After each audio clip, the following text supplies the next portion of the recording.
আজকে সৌদিতে 21 নাম্বার রোজা। এখন বাজে রাত 3টা 14।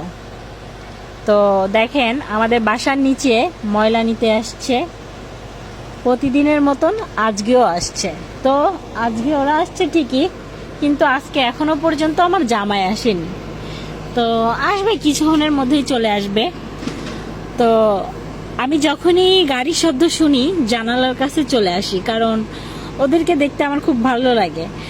ভালো লাগে বলতে খুব খারাপও লাগে। ভালো লাগে হচ্ছিল মানে ওদেরকে দেখে এতটাই খারাপ লাগে যে ওইটা দেখতে আমার খুব ভালো লাগে যে ওরা কি করতেছে, এখন কি করতেছে, এখন কি করতেছে।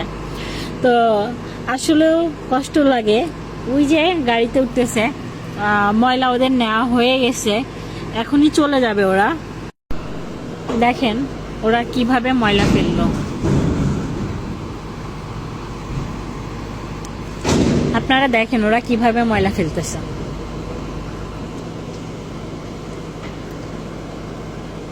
ওদের গাড়ির শব্দ যখনই আমি শুনি সঙ্গে সঙ্গে জানালার কাছে চলে আসি।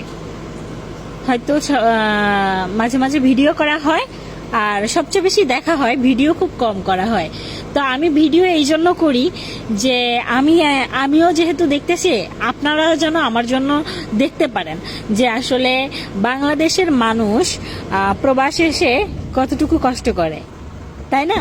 তো আপনারা যেন দেখতে পারেন, তার জন্য আমি ভিডিও করি। দেখেন গাড়ির পেছনে কত রিস্ক নিয়ে দাঁড়ায় থাকে। ওরা ওইখান থেকেও ময়লা নিচ্ছে।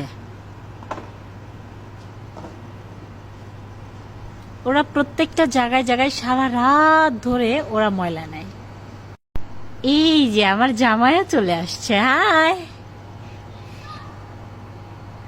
আমার এই মানুষটা কত কষ্ট করে, তাই না?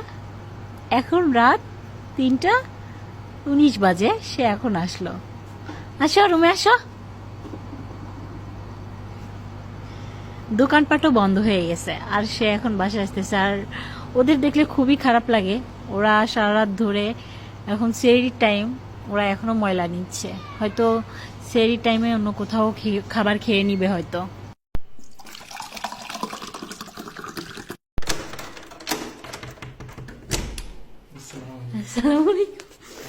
Water water water water. ও দেখো, দাঁড়াবো।